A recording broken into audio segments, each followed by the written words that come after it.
నమస్తే, welcome to TG news. నేను టంకసాల శ్రీనివాస్. ముందుగా హెడ్లైన్స్.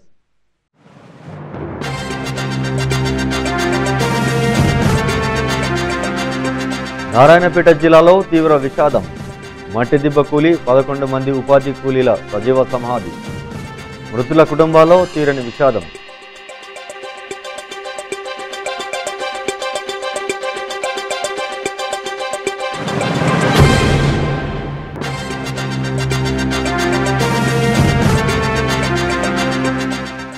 ఉమ్మడి మహబూబ్నగర్ జిల్లాలోని 2 పార్లమెంటు నియోజకవర్గాల్లో పోలింగుకు సర్వం సిద్ధం. అన్ని ఏర్పాట్లను దగ్గరుండి పర్యవేక్షిస్తున్న ఎన్నికల అధికారులు.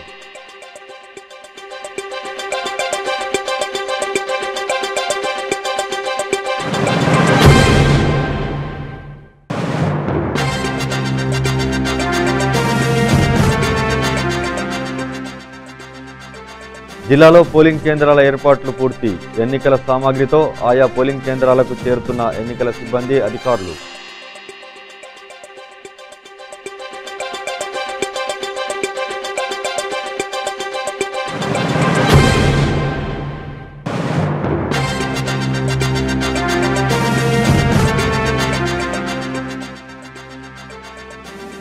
జడ్చర్లలో నర్సింగ్ విద్యార్థిని అనుమానాస్పద మృతి.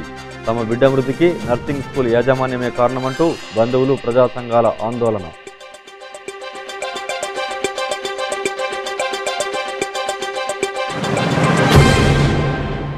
మహబూబ్నగర్ పార్లమెంట్ ఎన్నికల పోలింగ్కు సర్వం సిద్ధమైంది. గురువారం జరగనున్న ఎన్నికల నిర్వహణకు జిల్లా యంత్రాంగం అన్ని ఏర్పాట్లు పూర్తి చేసింది. పార్లమెంటు పరిధిలోని 7 అసెంబ్లీ నియోజకవర్గాల్లో మొత్తం ఓటర్లు 15,05,190 మంది ఉండగా అందులో పురుషులు 7,51,216 కాగా మహిళలు 7,53,935 మంది, ఇతరులు 39 మంది ఉన్నారు. వీరంతా సజావుగా తమ ఓటు హక్కు వినియోగించుకునేందుకు పార్లమెంటు నియోజకవర్గ పరిధిలోని 1,042 పోలింగ్ కేంద్రాల్లో 1,871 పోలింగ్ కేంద్రాలు ఏర్పాటు చేశారు. ఇక పోలింగ్ కేంద్రాలను 209 సెక్టార్లుగా విభజించగా జిల్లాలో 151 ప్రాంతాల్లో 353 సమస్యాత్మక పోలింగ్ కేంద్రాలను గుర్తించి అక్కడ భారీ బందోబస్తు ఏర్పాటు చేశారు. ఎన్నికల నిర్వహణకు పోలింగ్ సిబ్బందితో పాటు సామాగ్రిని జిల్లా యంత్రాంగం సిద్ధం చేసింది. జిల్లాలో పోలింగ్ కేంద్రాల వారీగా పీఓలు 2,060, ఏపీఓలు 2,060, ఓపీఓలు 4,120, మైక్రో అబ్జర్వర్లు 169 మందిని నియమించారు. 308 బస్సులు, 216 టవేరా వాహనాలను వినియోగిస్తున్నారు.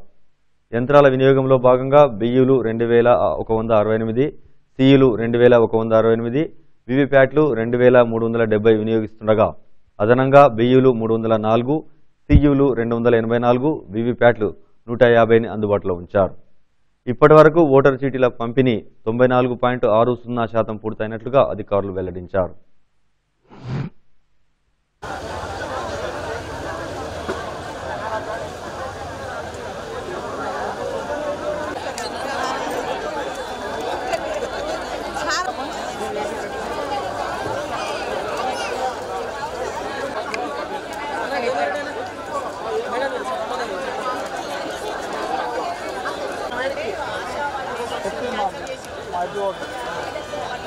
चेंज जी हाँ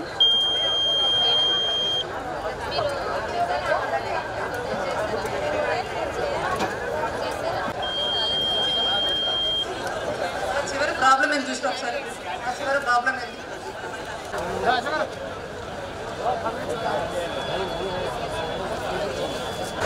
ఈరోజు 76 Devarakadra segment, assembly segment with in the 11 Mahabubnagar parliament కాన్స్టిట్యున్సీకి సంబంధించినటువంటి ఎన్నికలు రేపు జరగబోతున్న విషయంలో సిబ్బందికి అందరికీ కూడా ఎన్నికలకు సంబంధించినటువంటి పూర్తి సామగ్రిని ఈరోజు పంపిణీ చేయడం జరుగుతుంది.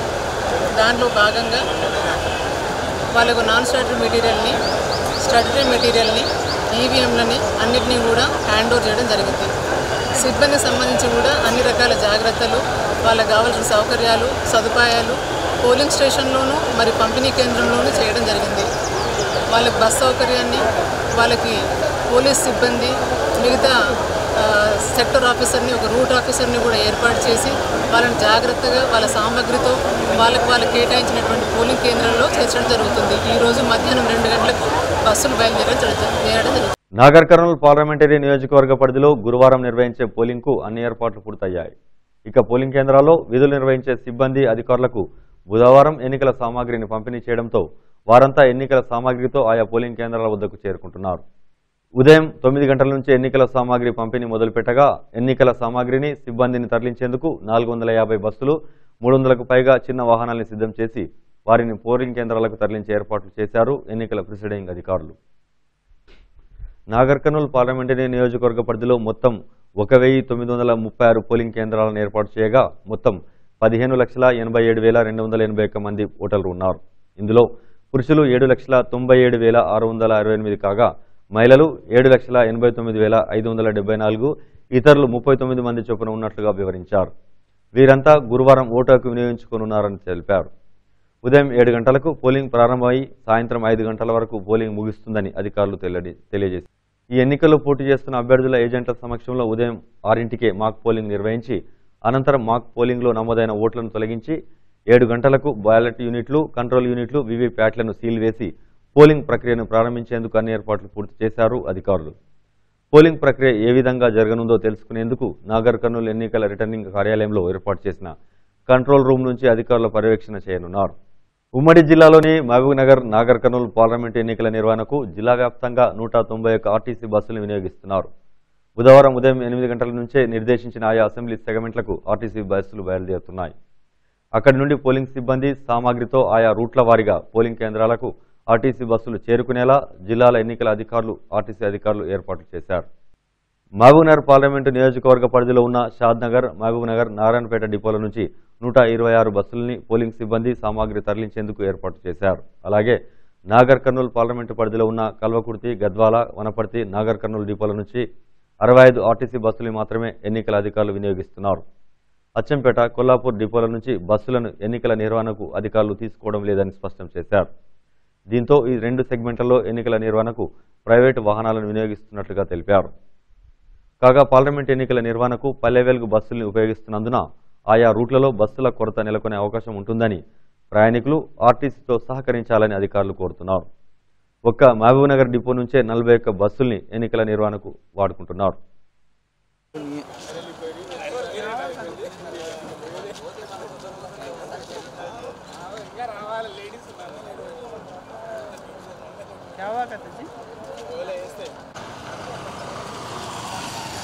ప్రైవేట్ వాళ్ళకి ఇట్లా వీడియో అంటే ప్రైవేట్ అన్నారు. ప్రైవేట్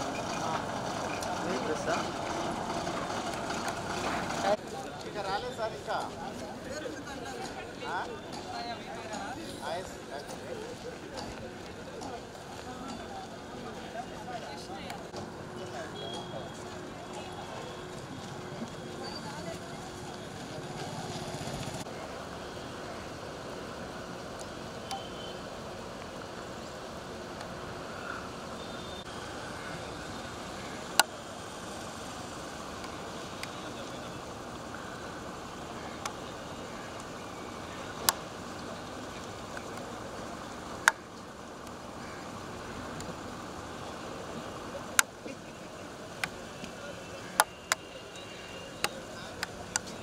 ఈ బులెటిన్లో చిన్న బ్రేక్ తీసుకుందాం.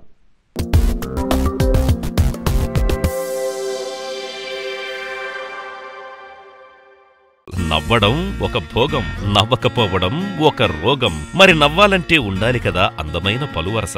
అందుకే రవి డెంటల్ హాస్పిటల్లో single sitting root canal treatment, implants, all ceramic, laser treatment, smile designing, EHS facility is available. Ravi Super Specialty Dental Hospital, Crown Garden Line, New Town, Mahabubnagar. The Arvind Store, an exclusive menswear. Mavad the fine fabrics, ready-made suitings, shirtings labinchunu. Custom tailoring kuda kaladu. The Arvind Store, opposite Ashok Theatre, Mahabubnagar. Break అనంతరం బులెటిన్లోకి పునః స్వాగతం.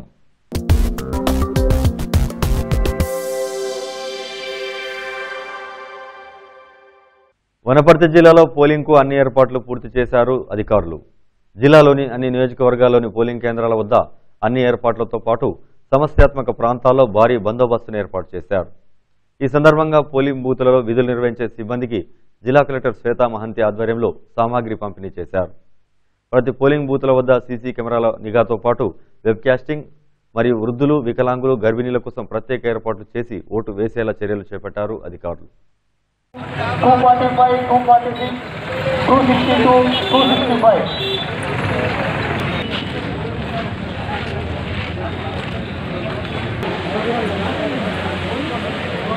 దయచేసుకొని మీరు already ఇక్కడ POs APOs ఎక్కడైనా మీకు మీ polling party complete అవ్వలేదు, please come to the stage and we will give you additional people to complete your polling party.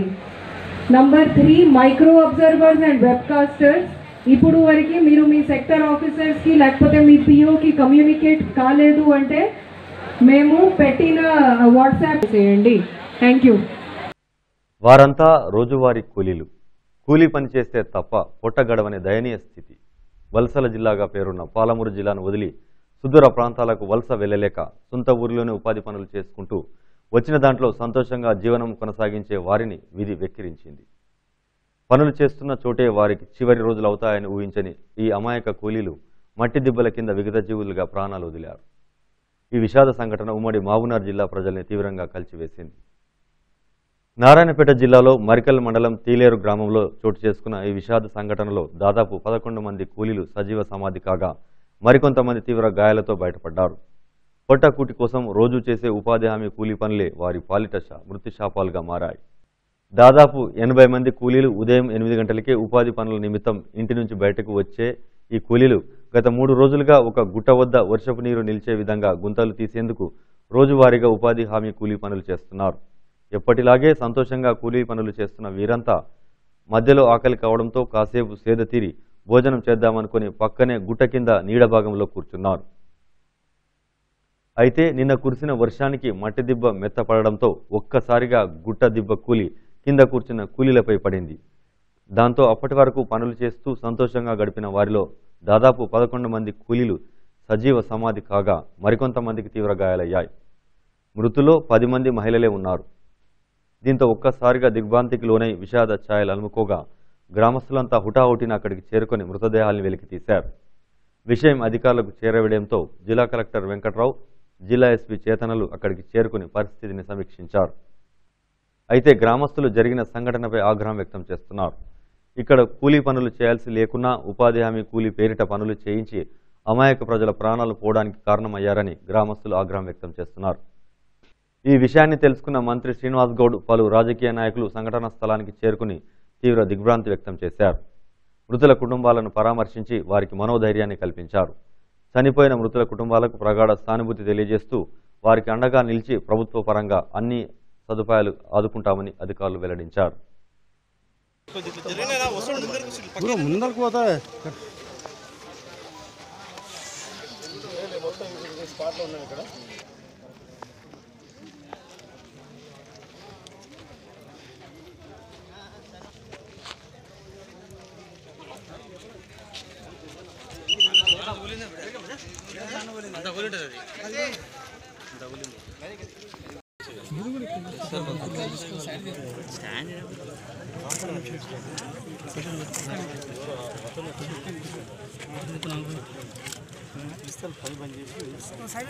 కొంతమంది మాట్లాడేది కొంతమంది కూర్చుంటారు పని చేస్తుంది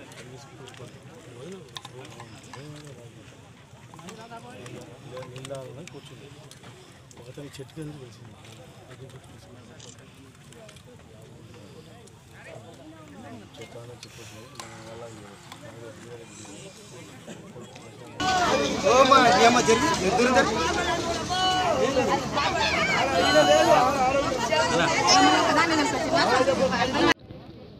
వాళ్ళు పని చేస్తూ మరి అలసిపోయిన సందర్భంలో నీళ్ళు లాదాం కొమ్మలు లాదామని చెప్పి నీడ ఉంది అని చెప్పి ఆ గుట్ట దగ్గర పోవడం, ఆ గుట్ట దగ్గర కూర్చొని నీళ్ళు తాగుతున్న సందర్భంలో మరి రాత్రి పడ్డ వర్షానికి ఆ పక్కన గుట్ట పైన భాగం అంతా మెత్తగా అయి వీళ్ళు కూర్చున్నప్పుడే పడిపోవడం అనేది చాలా అదృష్టం. ప్రత్యక్ష సాక్షి ఎవరైతే బతికినామిందో ఆమెను కూడా మేము విచారిస్తే పని చేసుకొని అప్పుడే పోయి కూర్చున్న తర్వాత కూర్చున్నట్లే పైనుంచి పడ్డది, కిందికి నీడ ఉందని పోయినాం మనం దూరం చెప్పడం జరిగింది. మరి ఏదేమైనా మరి భవిష్యత్తులో ఇలాంటివి కాకుండా జాగ్రత్త కూడా తీసుకుంటాం. ఇక్కడ కూడా జరగలేదు ఇట్లా. ఇక్కడ గుట్ట ఉండడం మూలన గుట్ట పక్కనే పనిచేసిన మూలన వాళ్ళు నీడ ఉంది కదా అని చెప్పి ఇక్కడ ఎక్కడ చెట్లు కూడా లేకపోవడం మా పాలమూరు ఎడారి అయిపోయింది. అందుకే ఈరోజు పాలమూరు ఎడారి అయిపోయింది. సాగునీరు కావాలని గత 5 సంవత్సరాల నుంచి మా ముఖ్యమంత్రి గారు తప్పిస్తున్న తపన కూడా అందుకే. చెట్లు ఎండిపోయినాయి, బర్రెలు ఎండిపోయినాయి, అన్నీ ఎండిపోయినాయి.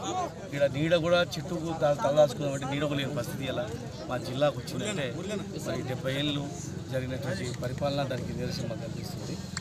మరి ఏది ఏమైనా కూడా ఖచ్చితంగా ఇలాంటి సంఘటన మరి వారికి బాధితులకు ఇమ్మీడియట్గా మా ప్రభుత్వం స్పందించింది. వారికి తగిన సాయం తొందరలో నేను ప్రకటిస్తాను. వారి కుటుంబాలు కూడా ఖచ్చితంగా ఎలక్షన్స్ కనుక ఎలక్షన్ పరిధిలో వస్తుంది కనుక దాన్ని ఎలక్షన్ కమిషన్ సిఎస్ గారు, చీఫ్ సెక్రటరీ గారు, మా ప్రభుత్వం వారికి ఆయన సహాయత తీసుకొని వారికి అనౌన్స్ చేయడం జరుగుతుంది. ఇది బాధాకరమైనటువంటి సంఘటన అయినా కూడా దీని మళ్ళీ కూడా పూర్తిగా అసలు ఏం జరిగిందో కూడా ఖచ్చితంగా కూడా విచారిస్తాం. మరి మాకు తెలిసినటువంటి సమాచారం ప్రకారం ఎవరో ఒక వ్యక్తి కూడా ప్రత్యక్ష సాక్షి కూడా ఉన్నారని చెప్పడం ఆ సందర్భంలో వచ్చిందని ఆయన అతను కూడా మేము విచారిస్తాం.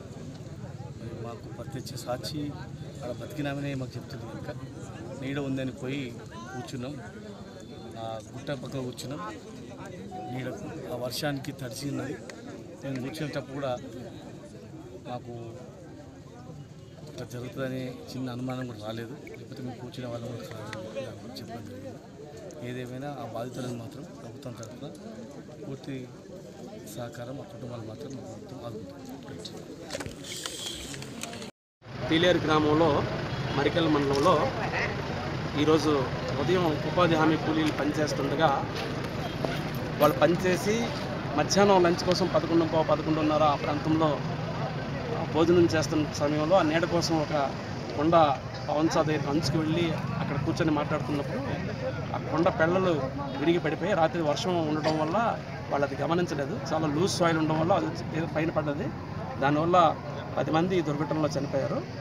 అలాగే ఒక్కరు గాయపడ్డారు, మైనర్ ఇంజరీస్. వాళ్ళకి ఆల్రెడీ మహబూబ్ నగర్కి పంపించాం. ఒక్కరు 12 మంది పనిచేస్తున్నారు, ఒకరు చాలా సేఫ్గా బయటకు వచ్చారు. ఇది చాలా తీవ్రమైన సంఘటన, చాలా దుర్ఘటన. ఇది ప్రభుత్వానికి ప్రత్యేక నివేదిక పంపిస్తున్నాం ఎక్స్గ్రేషన్ కోసం. అలాగే ఎలక్షన్ కమిషన్ కోడ్ ఉంది కాబట్టి ఎలక్షన్ కమిషన్ కూడా రాస్తాం.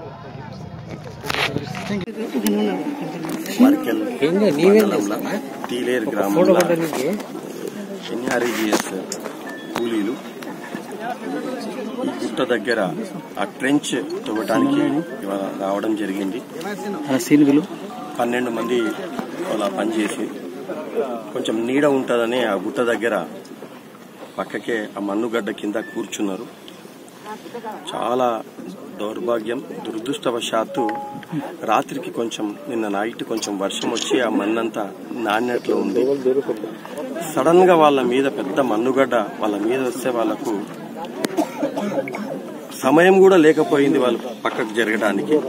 దాంట్లో 12 మందిలో ఒక్క లేడీ మాత్రం తప్పించుకుంది. ఇంకొక లేడీకి కాల్ ఫ్రాక్చర్ అయింది, అంటే కొంచెం ఇంజూర్ అయింది. But she is safe. 10 మంది దురదృష్టవశాత్తు అక్కడికక్కడనే మనలో కూరుకొని చనిపోవడం జరిగింది. 10 మంది డెడ్ బాడీస్ కూడా తీసి ఇప్పుడు హాస్పిటల్కు ఫార్మాలిటీస్ కోసం హాస్పిటల్కి పంపించడం జరిగింది నారాయణపేట. వాళ్ళందరికీ కూడా బాడీలో 3 గంటల లోపట్నే ఆ ఫార్మాలిటీస్ అన్ని కంప్లీట్ చేసి వాళ్ళకు ఊరి వాళ్ళకు అప్పగించడం జరుగుతుంది. ఊరి పెద్దలందరూ కూడా వాళ్ళ సమక్షంలో దగ్గర ఉండి వాళ్ళకి ఏ ఏర్పాట్లు కావాలో ప్రభుత్వం తీసుకెళ్లి అన్ని కూడా చేయడం జరుగుతుంది. వాళ్ళందరికీ కూడా ఆ భగవంతుడు ఆత్మకు శాంతి చేకూరాలని నేను కోరుకుంటున్నా. అలాగే ఇటువంటివి పునరావృతం కాకుండా కూడా తగు జాగ్రత్తలు తీసుకున్నాలి. అంటే పాపం అది ఎలా అంటే ఎవరిని తప్పు పట్టేట్టు లేదు. వాళ్ళు నీడ ఉంది అని చెప్పి వాళ్ళు ఏదో నీళ్ళు తాగడానికి దాని కింద వచ్చినారు. అది సడన్ గా మట్టి మీదకెళ్ళి పడ్డది. ఆడ వర్క్ నడుస్తలేదు, ఏం నడుస్తలేదు, కానీ నీడ కోసం కూర్చున్నారు. అది దైవ సంకల్పం. పాపం ఆ కుటుంబాలందరికీ కూడా ఇలా ధైర్యం ఇవ్వాలని చెప్పి ఆ దేవుని నేను కోరుకుంటున్నా. ప్రభుత్వం తరఫుకెళ్ళి ఒక ఎమ్మెల్యేగా వాళ్ళకి నా బాధ్యతగా వాళ్ళకి ఏ సహాయం, మాక్సిమం సహాయం ఒక మానవతా వాళ్ళకు ఇప్పిస్తానని కూడా ముఖ్యమంత్రి గారు చెప్పింది, పంచాయతీరాజ్ గారు మినిస్టర్ కూడా చెప్పింది. ఆ విధంగా మేము చేస్తాం. ఈరోజు తిల్లేరు దగ్గర జరిగినటువంటి ఈ సంఘటనలో ఉపాధి హామీ పనులకు వచ్చి ఆ పనులు చేస్తూ సేద తీర్చుకుంటున్నటువంటి తరుణంలో మరి ఆ మట్టి గుట్ట మొత్తం కూడా కూలడం వల్ల ఆ గుట్ట కింద మొత్తం ఆ మట్టిలో 12 మంది సమాధి అయిపోయినటువంటి సంఘటన చాలా హృదయ విదారకమైనటువంటి సంఘటన, దారుణమైనటువంటి సంఘటన. దీంట్లో ఒక్క పురుషుడు, మిగతా అంతా కూడా మహిళలు, 10 మంది మహిళలు దీంట్లో చనిపోయినారు. ఒకరికి గాయాలైనాయి, ఒక పురుషుడు చనిపోయినాడు. మరి ఆ కుటుంబాలను అన్నింటినీ కూడా ఇమ్మీడియట్గా ఈ రాష్ట్ర ప్రభుత్వం ఆ ఒక్కొక్క కుటుంబానికి 20 లక్షల రూపాయలు ఇచ్చి ఎక్స్గ్రేషియా ఇచ్చి ఆదుకోవాలి. కేంద్ర ప్రభుత్వం ద్వారా మరి ఉపాధి హామీ పనుల కింద ఇటువంటి సంఘటనలు జరిగినప్పుడు ఆ కుటుంబాలను ఆదుకోవడానికి ఉన్నటువంటి విషయాలన్నీ కూడా వాళ్ళకి వర్తించే విధంగా వాటి కోసం మేము కృషి చేస్తాం. ఆ కుటుంబాలను ఆదుకునే విధంగా చర్యలు తీసుకుంటాం. అదేవిధంగా ఈరోజు ప్రభుత్వం ఎమ్మటి దీనికి పూర్తి విచారణ చేయాల్సినటువంటి అవసరం ఉంది. సంఘటన పైన ఇక్కడ ఉపాధి హామీ పనులు జరిగేటప్పుడు ఇంత ఎర్రటి ఎండలో పనులు చేస్తున్నప్పుడు ఇక్కడ చిన్న వాళ్ళకి ఒక టెంట్ అనేది ఖచ్చితంగా వేసి పని చేయించాలి. వాళ్ళకి పనిచేసే కూలీలకు టెంటు, మంచినీళ్ళ సౌకర్యం కల్పించాల్సిన బాధ్యత ఆ మండల అధికారులది. మరి ఈరోజు అటువంటి ఏది లేకపోవడం వల్లనే వాళ్ళు సేద తీర్చుకోవడానికి ఆ గుట్ట కానుకొని పోయి కూర్చోవడం వల్ల నీడ ఉందని ఆ మొత్తం గుట్ట పైన కూలడం వల్ల చనిపోయినటువంటి సంఘటనకు ఎవరు బాధ్యులైనటువంటి విషయాన్ని కూడా విచారణ చేపట్టి మరి దానికి చర్యలు తీసుకోవాల్సినటువంటి అవసరం ఉంది. ఆ కుటుంబానికి ఇమ్మీడియట్గా 20 లక్షల రూపాయల ఎక్స్గ్రేషన్ ఇచ్చి రాష్ట్ర ప్రభుత్వం ఆదుకోవాలని చెప్పి నేను డిమాండ్ చేస్తాను. మహబూబ్నగర్ జిల్లా జడ్చర్ల మండల కేంద్రంలో యువతి అనుమానాస్పద మృతి కలకలం రేపింది. స్థానిక విజయ స్కూల్ ఆఫ్ నర్సింగ్లో ఈ మధ్యనే నర్సింగ్ ట్రైనింగ్ పూర్తి చేసుకుని అక్కడే అప్రెంటిస్గా పనిచేస్తున్న యువతి పక్కనే ఉన్న రైలు పట్టాలపై శవమై పడి ఉండడాన్ని స్థానికులు గమనించి వెంటనే పోలీసులకు సమాచారం అందించారు. మహబూబ్నగర్ జిల్లా బూత్పూర్ మండలం అన్నాసాగర్ గ్రామానికి చెందిన మాధవి జడ్చర్ల పట్టణంలో విజయ స్కూల్ ఆఫ్ నర్సింగ్లో చదువుతూ నర్సు ట్రైనింగ్ పూర్తి చేసింది. అయితే ఏం జరిగిందో తెలియదు కానీ బుధవారం తెల్లవారుజామున నర్సింగ్ హోం వెనకాలే ఉన్న రైలు పట్టాలపై విగతజీవిగా పడి ఉన్న మాధవిని గుర్తించిన స్థానికులు పోలీసులకు, మృతురాలి బంధువులకు సమాచారం అందించారు. దీంతో సంఘటనా స్థలానికి చేరుకున్న ఆమె కుటుంబీకులు మాధవి మృతదేహాన్ని చూసి కన్నీటి పర్యంతమయ్యారు. అయితే తమ బిడ్డ మృతికి నర్సింగ్ స్కూల్ యాజమాన్యమే కారణమంటూ అక్కడికి చేరుకొని పెద్ద ఎత్తున ఆందోళనకు దిగారు. విషయాన్ని తెలుసుకున్న పోలీసులు అక్కడికి చేరుకొని వారికి సర్ది చెప్పి న్యాయం చేస్తామనడంతో శాంతించారు. దీంతో మృతురాలి కుటుంబ సభ్యులు ఇచ్చిన ఫిర్యాదును స్వీకరించిన పోలీసులు ఇది హత్య లేక ఆత్మహత్య అన్న కోణంలో దర్యాప్తు చేస్తున్నారు.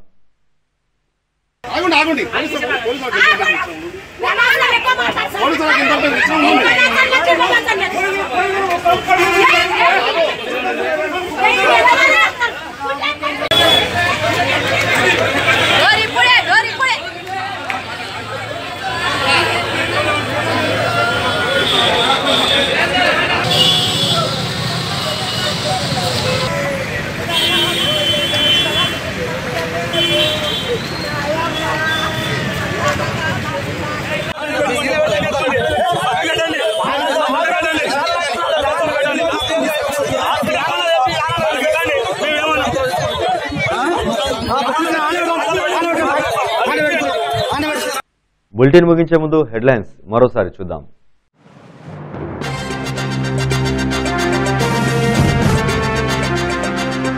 నారాయణపేట జిల్లాలో తీవ్ర విషాదం.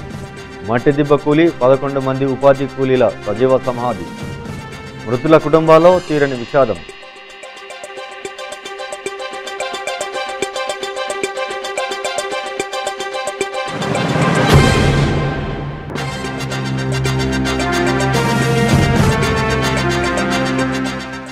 ఉమ్మడి మహబూబ్నగర్ జిల్లాలోని 2 పార్లమెంటు నియోజకవర్గాల్లో పోలింగుకు సర్వం సిద్ధం.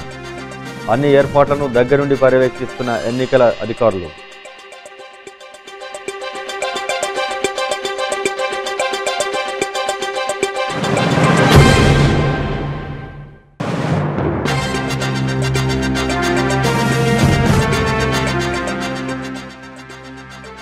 జిల్లాలో పోలింగ్ కేంద్రాల ఏర్పాట్లు పూర్తి. ఎన్నికల సామాగ్రితో ఆయా పోలింగ్ కేంద్రాలకు చేరుతున్న ఎన్నికల సిబ్బంది, అధికారులు.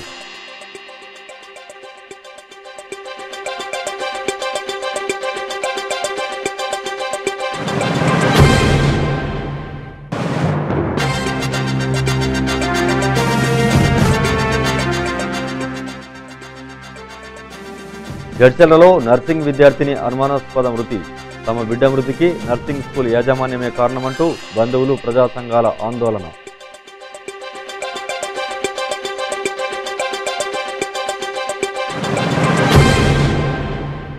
ఇవి బులెటిన్లోని వార్తా విశేషాలు. మరిన్ని వార్తలకై చూస్తూనే ఉండండి టీజీ న్యూస్, ప్రజల కోసం ప్రజల వెంట.